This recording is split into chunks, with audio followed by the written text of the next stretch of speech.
집 공부를 하면서 가장 크게 느낀 장점은 아이의 흥미나 성향에 맞춰서 제가 거기에 맞춰서 융통성 있게 움직일 수 있다는 것. 아이에게 집 공부를 시킨다면 어떤 점이 좋은가요?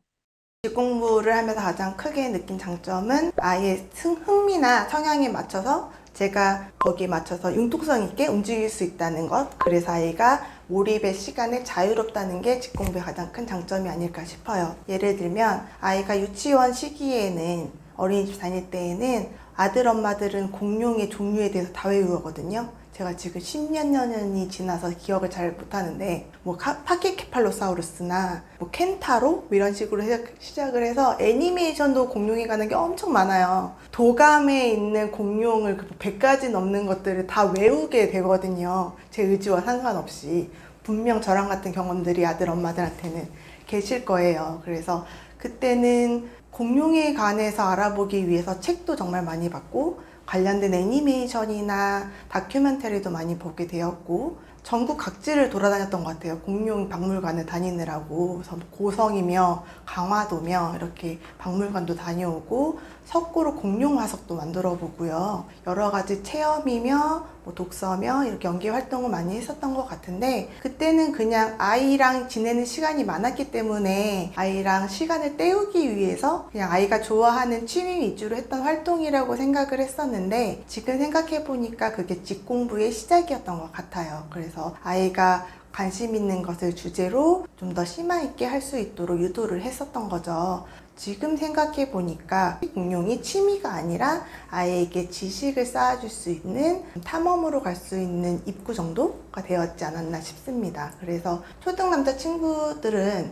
앉아있으면 1분 이내에 산만해져서 움직이기 바쁘거든요. 그런데 본인이 궁금해하고 흥미로워하는 주제가 있으면 주위의 소리가 전혀 안 들릴 정도로 초집중을 해요. 굉장히 집중이 폭발하거든요. 그렇게 본인에게 관심이 가져지는 것, 본인이 궁금한 거에 대해서 그렇게 포커스를 맞춰주면 몰입의 시간이 길어지기도 하고 깊어지기도 하니까 그것을 할 수 있는 게 집 공부의 장점이 아닐까 생각을 합니다. 수많은 아이들을 보면서 느끼시는 집 공부의 장점이 있으신가요? 또 하나의 장점이라고 해야겠네요. 근데 이거는 집 공부가 바깥으로 그렇게 아까는 얘기를 했다면, 깊이를 심화적으로 얘기했다면, 집 공부는 공간이 집이기 때문에 학습 환경을 아이한테 맞춰줄 수 있다는 거죠. 그래서 아이가 원하는 대로 아이가 손을 뻗으면 바로바로 할 수 있게끔 그 환경을 만들어줄 수 있다는 게 집 공부의 장점이기도 하고 환경을 조성을 해줘야 된다고 생각을 하기도 하는데요. 처음에 집 공부의 시작은 단순히 지식을 쌓는 게 문제가 아니라 공부에 대한 감정이나 공부를 시작하는 그 태도를 형성하는 시간이라고 생각을 하거든요. 그래서 이 시기에는 누가 진도를 더 많이 빠르게 나가고 누가 더 많이 배우고가 중요한 게 아니라 나한테 맞는 방식이 어떤 건지, 예를 들어서 영어 단어를 암기한다고 했을 때 내가 말을 하면서 외우는 게 더 효과적인지 아니면 쓰면서 하는 게 더 효과적인지 그건 본인이 경험을 해봐야 되잖아요. 근데 이런 것을 학원 가서는 해줄 수가 없거든요. 그래서 본인이 아침에 하는 게 맞는지 저녁에 하는 게 맞는지 혹은 거실에서 하는 게 맞는지, 아니 아까처럼 외워서 할 때는 암기를 어떻게 하는 것이 맞는지 계속 여러 경험을 통해서 성공도 해보고 실패도 해보고 나의 집중 시간도 알아보고 하면서 나에 맞는 적정한 환경을 만들어 줄 수 있는 것, 이것도 집 공부의 장점이 아닐까 생각을 하고요. 또 하나 중요한 건 조절 가능한 유연함이에요. 비슷한 말이기도 한데요. 아이들이 매번 컨디션이 같을 수는 없어요. 더군다나 초등학교 다니는 아이들은 자주 아파요. 그래서 컨디션에 따라서 어느 날은 공부를 조금 할 때도 있어야 되고 더 많이 할 때도 있어야 되거든요. 근데 그거를 학원에 다닌다면 당연히 할 수 없겠죠. 지정된 스케줄이 있고 지정된 진도가 있기 때문에 그걸 계속 맞춰 나가야 되는데 오늘은 아이가 컨디션이 안 좋아요. 그러면 집 공부는 오늘은 이걸 조금 줄일 수 있고, 오늘 아이가 컨디션도 좋고 본인이 몰입도가 좋아서 오늘은 평소보다 2배로 수업을 해도 괜찮을 것 같아요. 그런 날은 수업을 길게 하는 것도 의미가 의미가 있지만 아이가 집중을 해서 그거에 대한 성취감을 느끼는 것도 훨씬 도움이 되거든요. 그래서 그런 경험도 해볼 수 있다는 것. 집 공부는 어디서 배우는 게 중요한 게 아니라 어떻게 활용을 하고 그것을 어떻게 본인이 마음껏 누릴 수 있느냐, 그것을 실험해 볼 수 있느냐가 집 공부의 장점이 아닐까라고, 집이 최적의 장소라고 생각을 합니다. 집 공부의 가장 큰 단점은 무엇일까요?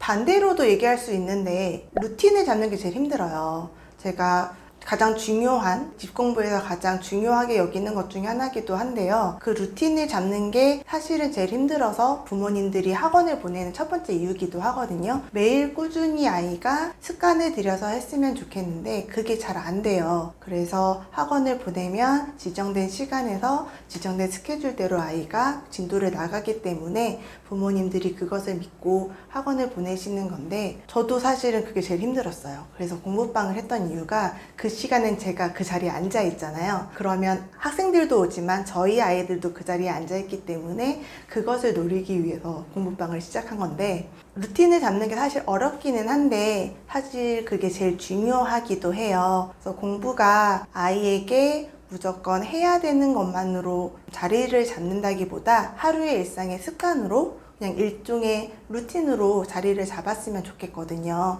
그래야 지속 가능하게 끝까지 달려갈 수 있다고 생각을 합니다. 그래서 저 같은 경우에는 아침에 아이들이 6시 반에 일어나거든요. 6시 반에 일어나서 조간 신문을 읽고 그 중에서 한 가지의 기사를 아이가 이야기를 한다든지 본인이 거기에 대해서 생각을 해서 좀 적는다든지 하는 식으로 하나의 정리를 하고요. 그리고 독해 문제집 하나의 꼭지를 풀고 그리고 나서 학교를 등교를 하는데, 이런 식으로 루틴을 하나씩 잡아가면 본인도 이게 공부를 해야 되는 것이 아니라 그냥 내 일상으로 받아들여지기 때문에 나중에는 거부감도 없이 시작할 수 있어요. 근데 여기서 가장 중요한 건 이 루틴에 공부만 넣으면 실패할 가능성이 매우 높다는 거예요. 그래서 이 루틴 안에는 쉬는 시간이랑 자기만의 시간, 놀이 시간이 주로 되겠죠? 그게 꼭 포함이 돼야 된다는 게 여기서 포인트인데요. 공부만 넣으면 당연히 실패하죠. 저희 어른들 입장에서도 그렇잖아요. 일거리가 계속 스케줄이 쭉쭉쭉 짜여 있으면 집중할 수도 없고 그거 다 달성도 못해요. 그래서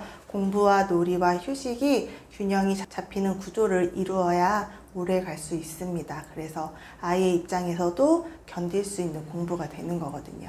여기서 조금 더 팁을 하나 더 드리면, 처음부터 완벽한 루틴을 잡을 수는 없어요. 그리고 완벽한 루틴이라는 건 존재하지 않아요. 아이가 자랄수록 루틴은 계속 바뀔 거고요. 시간도 변화할 거고 그 내용도 바뀔 거예요. 그래서 처음부터 아침부터 잠자는 시간까지 루틴을 짜지 마시고, 제가 아침에 오늘 뭐 했는지 그 일정을 말씀드렸잖아요. 그러면 그 중에서 처음 시작부터 한번 해보시는 거예요. 6시 반에 기상을 한다고 했으니까 6시 반에 기상하는 것을 연습을 해보는 거죠. 그래서 6시 반에 일어나는 것을 이제는 얘들아 일어나, 혹은 모닝콜 소리 아이들이 반사적으로 일어나는 게 한 2주 정도가 됐다 하면 그 다음 거를 넣어보는 거죠.